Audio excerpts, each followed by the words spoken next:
والسلام على عباده الذين اصطفى اما بعد فاعوذ بالله من الشیطان الرجیم بسم اللہ الرحمن الرحیم۔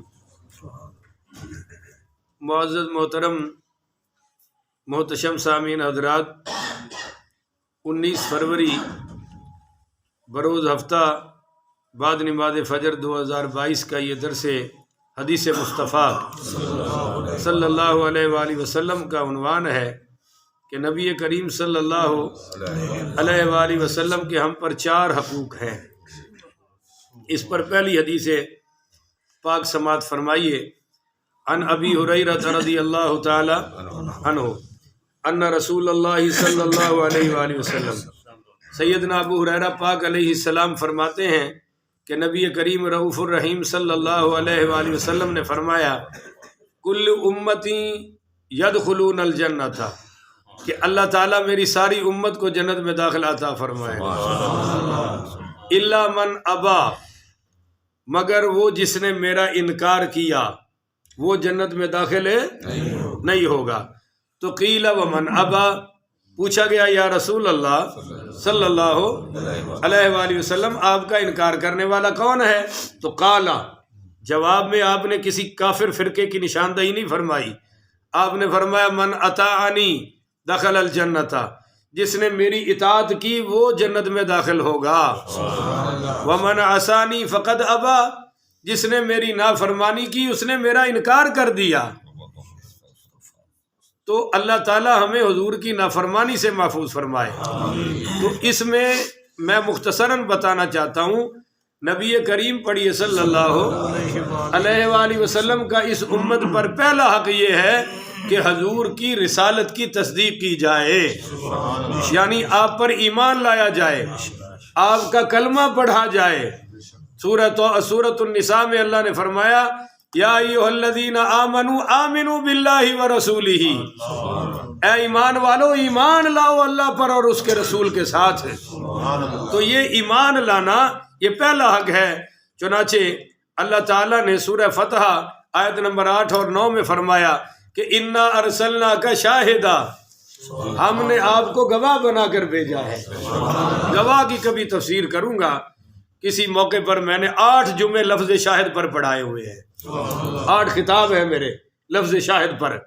اب یہاں تفصیل کا موقع نہیں، ہم نے آپ کو گواہ بنا کے بھیجا ہے، ومبشراً، خوشخبری دینے والا بنا کر بھیجا ہے، ونذیراً، آپ کو ڈرانے والا بنا کر بھیجا ہے، لتؤمنوا باللہ ورسولہ، اور یہ ہے کہ ایمان لایا جائے اللہ پر اور اس کے رسول پر، وتعزروہ، اور پھر نبی کریم پڑھیے صلی اللہ علیہ وآلہ وسلم کی مدد کرو، وتعزروہ، اس نبی کریم کی بولو مدد کرو، وتعزروہ، اس کی مدد کرو، وتوقروہ، اور اس محبوب کی عزت کرو، وتوقروہ، اس کی توقیر کرو، وتسبحوہ بکرۃ واصیلا، اور اللہ کی تسبیح کرو صبح بھی اور شام بھی۔ تو پتہ چلا کہ نبی کریم پڑھیے صلی اللہ علیہ وآلہ وسلم پر ایمان لانا یہ بہت ضروری ہے۔ اور کس طرح کا ایمان ہونا چاہیے؟ آپ کو پتہ ہے کہ سرکار دو عالم پڑھیے صلی اللہ علیہ وآلہ وسلم کو اللہ نے 3 لخت جگر عطا فرمائے۔ آپ کے جو 2 بیٹے ہیں نا جی، حضرت قاسم اور حضرت عبداللہ، حضرت عبداللہ کو طاہر طیب کہا گیا، اور بعد نے کہا 4 بیٹے ہیں، انہوں نے طاہر طیب کو علیحدہ گنا اور عبداللہ کو علیحدہ گنا، مگر بعض علماء لکھتے ہیں کہ عبداللہ ہی کا لقب تھا طاہر اور طیب۔ یہ حضرت قاسم اور حضرت عبداللہ یعنی طاہر طیب، یہ تو سیدہ خدیجہ الکبریٰ سے اللہ نے حضور کو عطا فرمائے، یہ بھی پردہ فرما گئے۔ اور تیسرے بیٹے کا نام تھا حضرت ابراہیم رضی اللہ تعالی، یہ بالکل حضور کے شبیہ تھے، اور صحابہ کہتے ہیں کہ اگر یہ جوان ہوتے تو اللہ نے ان کو نبی بنا دینا تھا۔ یہ 18 ماہ کی عمر میں پردہ فرما گئے۔ ان کی والدہ تھی حضرت ماریہ قبطیہ پڑھی رضی اللہ تعالی عنہا، ام المومنین۔ تو جب وہ بڑی غمزدہ ہوئی، حضور پاک پڑھی صلی اللہ علیہ وآلہ وسلم نے فرمایا کہ تو اپنا غم ہلکا کر، تیرا اور میرا بیٹا تو جنت کے باغوں میں ٹہل رہا ہے۔ فرمایا آؤ اگر تم مجھے کہتی ہو تو میں تمہیں جنت میں ٹہلتا ہوا اپنا بیٹا دکھا دیتا ہوں۔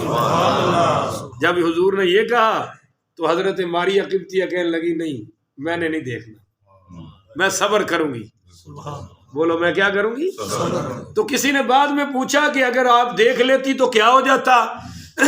فرمایا کہ اگر میں دیکھ لیتی تو پھر اللہ رسول پر غیب کا ایمان نہ رہتا، پھر تو میں دیکھ لیتی، میں نے نہیں دیکھا کہ حضور کی بات پر میرا ایمان رہے۔ بولیے میرا ایمان رہے۔ اب آپ کو میں ایک حدیث سناتا ہوں جس پہ آپ کو پتہ چلے گا کہ حضور پر ایمان لانے کی اصل حقیقت کیا ہے۔ عن العباس ابن عبد المطلب رضی اللہ تعالی قال قال رسول اللہ صلی اللہ علیہ وسلم ذاق طعم الایمان من رضی باللہ ربا وبالاسلام دینا وبمحمد رسولا۔ حضور پاک صلی اللہ علیہ وسلم نے فرمایا جو اللہ کے رب ہونے پر راضی ہو جائے، جو اسلام کے دین ہونے پر راضی ہو جائے، جو میں محمد کے رسول ہونے پر راضی ہو جائے، ذاق طعم الایمان، اس نے ایمان کا مزہ چکھ لیا۔ بولو جی اس نے ایمان کا مزہ چکھ لیا۔ تو یہ ہے اصل چیز اور پہلا حق حضور پاک کا کہ ہم نبی کریم پر پڑھیے صلی اللہ علیہ وآلہ وسلم پر ایمان لائیں، آپ کی تصدیق کریں۔ بولیے آپ کی تصدیق کریں۔ اب آپ مسئلہ یاد رکھیں کہ جو لوگ ویسے تو تصدیق کرتے ہیں، کہتے ہیں جی محمد سچے ہیں مگر کلمہ تو وہ مسلمان ہیں۔ تو اندرا گاندھی نے بھی تعریف کر دی، وہ جو کیا تھا گرو نانک سکھوں کا، اس نے بھی بڑی تعریف کر دی۔ جی کہتے ہیں عمرہ بھی کی تھا، انہیں بڑا کچھ کر لیا مگر کلمہ۔ یہی تھا مسئلہ ابو طالب کا کہ ساری زندگی حضور کا ساتھ تو دیا چاچا ہونے کی حیثیت سے، پر آخری بار جب سرکار نے فرمایا کان میں ہی پڑھ دو چاچا، تو وہ کان میں بھی پڑھنے کو تیار ہے۔ حضور کو بڑی تکلیف ہوئی اور آپ اٹھ کر تشریف لے آئے۔ تو بہرحال جب تک کوئی کلمہ پڑھ کے ملت اسلامیہ میں داخل نہ ہو اس کو ہم مسلمان کہہ سکتے نہیں۔ اچھا جی دوسرا حضور پاک پڑھیے صلی اللہ علیہ وآلہ وسلم کا حق یہ ہے کہ نبی کریم صلی اللہ علیہ وسلم کی عظمت کو اللہ کے بعد سب سے اعلیٰ سمجھا جائے۔ بولو نا جی اللہ کے بعد سب سے اللہ تو بے مثل و بے مثال ہے ہی ہے نا، حضور بھی رب کی مخلوق میں بے مثل و بے مثال ہے۔ اس مخلوق میں حضور کا بھی ثانی کوئی نہیں ہے، حضور صلی اللہ علیہ وسلم جیسا بھی کوئی نہیں ہے، اور کسی کو حضور جیسا نہیں کہہ سکتے اور حضور کو کسی جیسا نہیں کہہ سکتے۔ یہاں سے بڑے بڑے مولویوں کا بیڑا غرق ہو گیا، جنہوں نے اپنے آپ کو حضور جیسا سمجھا وہ بھی بے ایمان ہوئے، اور جنہوں نے حضور کو کسی جیسا سمجھا وہ بھی بے ایمان ہوئے۔ بعد از خدا بزرگ تو ہی قصہ مختصر، اللہ کے بعد سب سے اعلیٰ ہستی حضور پاک کی ہے۔ اس پر ایک یہ آیت پڑھنے لگا ہوں سورہ حجرات کی 1 اور 2، اس پر بڑی مفصل ٹائم چاہیے، بڑا مفصل ہے، پر آج صرف ایک نقطہ دیگ سے ایک چاول آپ کی خدمت میں پیش کرتا ہوں۔ یا ایھا الذین آمنوا، اے ایمان والو، لا تقدموا بین یدی اللہ ورسولہ، اس سے آگے نہ بڑھو جو اللہ رسول کے پاس ہے۔ اللہ رسول سے آگے بڑھنا یہ پہلی بات ہے جی۔ واتقوا اللہ، اللہ سے ڈرو، ان اللہ، بے شک اللہ سمیع علیم، سن بھی رہا ہے۔ تم کنڈیاں لگا کے حضور کو جو کہتے ہو رب وہ بھی سنتا ہے نا، اور علیم وہ جانتا بھی ہے۔ دوسرا حکم یا ایھا الذین آمنوا، اے ایمان والو۔ اب دیکھو نا حضور سے آگے نہیں بڑھنا یہ بھی عقیدے کا مسئلہ ہے۔ بولو کس کے؟ وگرنہ کوئی صحابہ حضور کے آگے چلتے تھے؟ آپ بولتے نہیں بھائی، کیا نماز میں صحابہ معاذ اللہ حضور کے آگے کھڑے ہوتے تھے؟ تو یہ کیا ہے؟ آگے نہیں بڑھنا، جہاں حضور کا حکم آ جائے پیچھے ہو جانا، وہاں سے آگے بڑھنا تو یہ عقیدے کا مسئلہ ہے۔ اگلا آ گیا یا ایھا الذین آمنوا لا ترفعوا اصواتکم، اپنی آواز کو حضور کی آواز سے اونچا نہیں کرنا، فوق صوت النبی، فوق صوت النبی، اپنی آواز کو اے ایمان والو نبی کی آواز سے اونچا۔ اب کیا صحابہ حضور سے مقابلے کرتے تھے؟ کیا کرتے تھے بھئی؟ کسی کی اگر قدرتاً آواز اونچی ہے تو ہو گئی، مگر حضور سے مقابلہ، یہ بھی عقیدے کا مسئلہ ہے۔ جہاں حضور کا نام آ جائے اپنا نام نیچے کر دو، اچھی آنکھو نا، سبحان اللہ۔ یہ قیدیاں دی گلاں تے جلسے اج بیان نہیں نہ ہوندیاں جی، اتنے تے کرارے کرارے مسئلے ہوندے نے اور وہ چٹپٹے دار باتیں ہوتی ہیں، شعر و شاعری ہوتی ہے۔ یہ سیکھنے والی بات ہے۔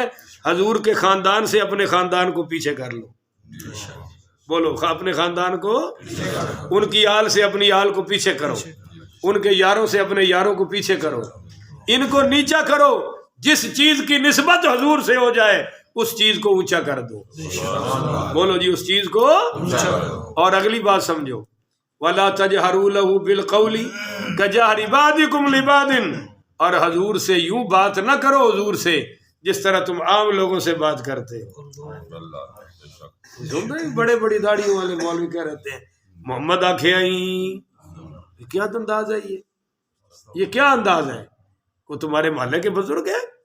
تمہارے آداب گفتگو سے پتہ چلے کہ ایک امتی آقا دو جہاں کا ذکر کر رہا ہے۔ تو گھٹیا لیول سے گفتگو کرنا حضور کے بارے میں، انداز تخاطب یہ نیچا رکھنا حضور کے بارے میں، یہ بھی جائز ہے؟ تو نبی کریم رؤوف الرحیم پڑھیے صلی اللہ علیہ وآلہ وسلم۔ دیکھیے حضور کی وفات ہوئی ہے اور وفات کا باب بھی باندھا ہوا ہے۔ میں کراچی گیا تقریر کرنے، بہت بڑے عالم جنہوں نے بہت ساری کتابیں لکھی ہیں، حدیث کی شروحات لکھی ہیں، وہ مجھے کہنے لگے بیٹا آپ سید ہیں، یوں نہ کہا کریں حضور کی وفات ہوئی ہے، یوں کہا کرے سرکار نے پردہ فرما لیا ہے۔ حضور نے پردہ فرما لیا ہے، اس دنیا کے پردے سے نکل کر آخرت کے پردے میں تشریف لے گئے ہیں۔ کتنی ادب کی بات ہے، کوئی بات سمجھ آ رہی ہے کہ نہیں سمجھ آ رہی؟ یہودیوں سے ٹاکنگ ہو رہی ہے، گفتگو ہو رہی ہے، اور ایک یہودی نے حضور کو تو کہا تو خالد ابن ولید نے اس کی گردن اتار دی، فرمایا جو میرے نبی کو تم کر کے مخاطب کرے وہ اس دھرتی میں زندہ رہنے کے قابل ہے۔ علماء نے لکھا کدو شریف نہیں کھانا تو نہ کھاؤ، پر یہ پتہ چل جائے حضور کو پسند تھا اور ہم کہیں مجھے پسند نہیں تو یہ کافر ہو گیا، یہ بندہ مسلمان ہے۔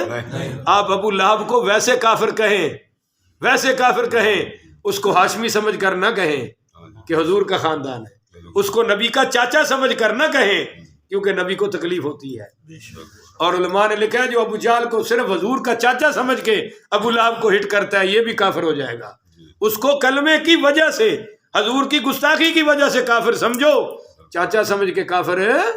یہی ابو طالب کا مسئلہ ہے کہ اس نے کلمہ نہیں پڑھا اس لیے ہم اس کو مسلمان ہیں، باقی تو اس نے حضور کا ساتھ دیا ہے، اور جو اس نے حضور کا ساتھ دیا ہے وہ ہمارے کندھوں پر قیامت تک اس کا احسان رہے گا۔ کیوں جی ٹھیک ہے نا؟ تو جس چیز کی نسبت حضور کی طرف، اب آگے آ جائیے۔ ہمارے ہاں لوگ عملوں پر زور دیتے ہیں، عقیدوں پر زور ہے۔ اللہ کہتا ہے اگر یہ عقیدہ نہ ہوا تو ان تحبط اعمالکم، تیرے سارے عمل برباد کر دوں۔ یہ جو تو حج عمرے داڑیاں پگڑیاں باندھ کے پھرتا ہے نا، بڑا کچھ کر رہا ہے، سب برباد ہو جائیں گے اگر دل میں ادب مصطفیٰ نہ ہوا، اگر دل میں عشق مصطفیٰ نہ ہوا۔ وَأَنْتُمْ لَا تَشْعُرُونَ، اور تمہیں شعور بھی۔ میں کہا یا اللہ شعور کیوں نہیں ہونے دینا؟ اللہ کہتا ہے جس کو شعور ہوگا وہ توبہ کر لے گا، اور گستاخ نبی کو میں نے توبہ کی توفیق بھی نہیں دینی، یہ جائے جہنم میں۔ اس کو شعور ہے، وگرنہ کافر کو شعور ہو تو کلمہ پڑھ لیتا ہے، پر گستاخ نبی کو تو میں نے شعور بھی نہیں دینا کیونکہ اس کو جہنم میں ہی جانا چاہیے، اس نے میرے نبی کی توہین کی کیوں ہے؟ تو سرکار دو عالم پڑھیے صلی اللہ علیہ وآلہ وسلم ہمیشہ صحابہ کرام کہا کرتے تھے کہ اعوذ باللہ من غضب اللہ و غضب رسولہ، کہ یا اللہ ہم تیری پناہ مانگتے ہیں تیرے غضب سے اور تیرے رسول کے غضب سے۔ بولیے تیرے رسول کے غضب سے۔ ہوئے ہوئے ہوئے ہوئے، آپ کو بڑی قیمتی بات بتانے لگا ہوں، کہ سبحان اللہ۔ عروہ بن مسعود ثقفی، یہ نا حدیبیہ میں آیا مشرکین مکہ کا نمائندہ بن کے، اور اس وقت مسلمان نہیں، بعد میں مسلمان، بڑا دانشور آدمی تھا، بہت بڑا دانشور، ملکوں پھرنے والا۔ ابھی مسلمان نہیں ہوا، جب واپس آیا نا تو جا کے اس نے رپورٹ دی مکہ والوں کو، کہتا ای قوم لقد وفدت علی الملوک، اے میری قوم میں بڑے بڑے بادشاہوں سے ملا ہوں، وقت علی قیصر و کسرا و نجاشی، میں نے قیصر و کسرا کو بھی دیکھا ہے، میں نے نجاشی بادشاہ کے دربار کو بھی دیکھا ہے، واللہ اللہ کی قسم ان رأیت ملکن قط، میں نے کسی ملک میں ایسا نہیں دیکھا، یعظمہ اصحابہ ما یعظم اصحاب محمد، میں نے کسی کے یاروں کو، کسی کے چیلوں چمٹوں کو، کسی کے وفاداروں کو اتنی تعظیم کرتے ہوئے نہیں دیکھا جتنی تعظیم محمد کے صحابہ محمد کی کرتے ہیں۔ کہتا واللہ اللہ کی قسم میں نے وہاں دیکھا، ان تنخم نخامتن الا وقعت فی کف رجل منہم، اللہ کی قسم میں نے دیکھا کہ حضور کے منہ سے تھوک نکلتا تھا تو صحابہ وہ بھی پکڑ کے جسموں پر مل لیتے تھے۔ اسی کو نا سبحان اللہ۔ آج یہ کہتے ہیں جی صحابہ تو سب لوٹ کے لے گئے، صحابہ تو یہ کر گئے، صحابہ یہ کر گئے۔ ایک کافر یہ گواہی دے رہا ہے، اس وقت وہ کافر ہی تھے، اور کہنے لگا فَدَلَكَ بِهَا وَجْهَهُ وَجِلْدَهُ، وہ اپنا پکڑ کے اپنی جلد پر مل لیتے ہیں۔ وَإِذَا أَمَرَهُمْ ابْتَدَرُوا أَمْرَهُ وَإِذَا أَمَرَهُمْ ابْتَدَرُوا وَأَمْرَهُ، جب کوئی حضور حکم دیتے ہیں وہ بڑھ چڑھ کے پورا کر کے دکھاتے ہیں۔ اور اگلا سنیے، یہ کوئی نماز روزے کی بات ہو رہی ہے؟ بولتے نہیں ہو، یہ کوئی نماز روزے کی بات ہے، یہ عظمت مصطفیٰ کی بات ہے۔ وَإِذَا تَوَدَّعَ كَادُوا يَقْتَتِلُونَ عَلَى وُضُوئِهِ، اور جب حضور پاک پڑھیے صلی اللہ علیہ وآلہ وسلم وضو فرماتے ہیں تو صحابہ کرام حضور کے وضو کا بچا ہوا پانی لینے میں بھی آپس میں مجھ بھیڑ ہو جاتے ہیں۔ وہ کہتا ہے میں نے لینا ہے، وہ کہتا ہے میں نے لینا ہے۔ وَإِذَا تَكَلَّمَ خَفَضُوا أَصْوَاتَهُمْ عِنْدَهُ، جب حضور بولتے ہیں تو صحابہ اپنی آوازیں نیچی کر لیتے ہیں۔ وَمَا يُحِدُّونَ إِلَيْهِ النَّظَرَ تَعْظِيمًا لَهُ، اور جتنے بھی حضور کے یاروں کو میں دیکھ کر آیا ہوں وہ نبی کریم پڑھیے صلی اللہ علیہ وسلم کی طرف تیز نظر کر کے بھی نہیں دیکھتے، ان کی نظروں سے بھی ادب چھلک رہا ہوتا ہے۔ تو یہ نبی کریم صلی اللہ علیہ وسلم کا دوسرا حق ہے کہ نبی کریم پڑھیے صلی اللہ علیہ وسلم کی عظمت دل میں بھی ہونی چاہیے اور ہماری گفتگو میں بھی ہونی چاہیے۔ اور تیسرا ادب ہے کہ سب سے بڑھ کر حضور سے محبت کی جائے۔ بولو جی حضور سے محبت کی جائے۔ بس ایک آیت سناتا ہوں سورہ توبہ کی آیت نمبر 24، قُلْ إِنْ كَانَ آبَاؤُكُمْ، آپ ان سے فرما دیجئے اگر تمہارے باپ، وَأَبْنَاؤُكُمْ، اور تمہارے بیٹے، وَإِخْوَانُكُمْ، تمہارے بھائی، وَأَزْوَاجُكُمْ، تمہاری بیویاں، آپ پتہ ہی کو والے ہیں نا، یہ شامل کوئی نہیں ہوندے، وَعَشِيرَتُكُمْ، اور تمہارے رشتہ دار، بولو تمہارے سارا خاندان ہی آ گیا جی، وَأَمْوَالٌ اقْتَرَفْتُمُوهَا، اور تمہارے وہ مال جن کو تم نے کمایا ہے، وَتِجَارَةٌ تَخْشَوْنَ كَسَادَهَا، تمہاری کاروبار، تمہارے ہائے ہائے ہائے ہائے، اذان سن کے بھی شٹر نیچے نہیں جاتا ہے، یہ بھاگتا ہے مسجد سے، وہ جی بڑا کاروبار ہے جی، وہ جی دکان کھولنی ہے، یہ قرآن کہہ رہا ہے وَتِجَارَةٌ تَخْشَوْنَ كَسَادَهَا، تمہاری وہ تجارت جس کے گھٹنے کا تمہیں ہر وقت دھڑکا لگا رہتا ہے، وَمَسَاكِنُ تَرْضَوْنَهَا، اور وہ تمہارے کوٹھیاں، محل، گھر جو تمہیں بڑے پسند ہیں، تردونہا، جو تم کو دیکھ کر تم خوش ہو جاتے ہو، احب الیکم من اللہ ورسولہ، اگر یہ تمہیں اللہ اور اس کے رسول سے زیادہ پسند ہیں، وجہادن فی سبیلہ، اور اللہ کی راہ میں جہاد سے زیادہ یہ چیزیں تمہیں محبوب ہیں، فتربصوا، انتظار کرو، حتی یاتی اللہ بامرہ، ان قریب اللہ کا عذاب آنے والا ہے، واللہ لا یہدی القوم الفاسقین، اللہ نافرمانوں کو ہدایت نہیں دیتا۔ بولو بھائی نافرمانوں کو ہدایت نہیں دیتا۔ تو نبی کی محبت ان سب سے زیادہ ہونی چاہیے، بولو جی ان سب سے زیادہ ہونا چاہیے۔ اگر آپ سبحان اللہ کہیں تو ایک بات بتاتا ہوں، جب سیدنا ابو بکر کو کعبہ میں مار پڑی اور وہ سب نے جمع ہو کر مارا، میں نے بتایا تھا نا پچھلے دن، بہت زیادہ مارا، اور جب ہوش آیا تو ماں کہہ رہی ہے دوائی پی لو، شاید کھا لو، ہائے ہائے ہائے، فَإِنَّ لِلَّهِ، اللہ کی قسم، کیا فرمایا؟ بولو، اللہ کی قسم، علیہ اللہ ازوقا طعامن، میں نہ تو کھانا کھاؤں گا، ولا اشرب شرابن، اور نہ کوئی چیز پیوں گا، او آتیہ رسول اللہ صلی اللہ علیہ وسلم، جب تک کہ اپنے محبوب کا دیدار نہ کر لوں، میں کسی چیز کو ہاتھ بھی، یہ ہے محبت مصطفیٰ۔ اور وہ غزوہ احد میں ایک عورت کا بھائی فوت شہید ہو گیا، ان کا شوہر بھی شہید ہو گیا، ان کا بیٹا بھی شہید ہو گیا، اور ان کا باپ بھی شہید ہو گیا، مگر وہ پوچھتی ہے حضور کا کیا حال ہے؟ اور جب سرکار کے سامنے آئی تو کہنے لگی کل مصیبت بعدک جلل، اللہ کی قسم آپ کا دیدار کر کے ساری مصیبتیں ہلکی ہو گئی ہیں، بولو سارے غم دور ہو گئے ہیں، میرے غم ختم ہو گئے ہیں۔ قل، میرے محبوب ان سے فرما دیجئے، ان کنتم تحبون اللہ فاتبعونی یحببکم اللہ، اگر آپ چاہتے ہیں کہ اللہ کے محبوب بن جائیں تو پھر حضور کی اطاعت کریں۔ سبحان اللہ۔ اچھا جی، ایک حدیث سن لیں، قال قال رسول اللہ صلی اللہ علیہ وسلم، حضرت انس پاک راوی ہیں، ثلاث من کن وجد بہن حلاوت الایمان، جو دنیا میں 3 کام کرے گا اللہ اس کو ایمان کا مزہ عطا فرما دے گا۔ کیوں بھائی، سگریٹ چائے پان میں مزہ ہے تو کیا ایمان میں کوئی نہیں ہے؟ پر 3 کام کرنے پڑیں گے۔ ایک کام تو یہ ہے، سنیے، من کان اللہ و رسولہ احب الیہ مما سواہما، اللہ رسول سے محبت کرے تو سب سے بڑھ کر کرے، بولو جی، سب سے بڑھ کر کرے۔ نمبر 2، ومن احب عبدا لا یحبہ الا اللہ، جس کسی سے بھی محبت کرے اللہ کی خاطر کرے۔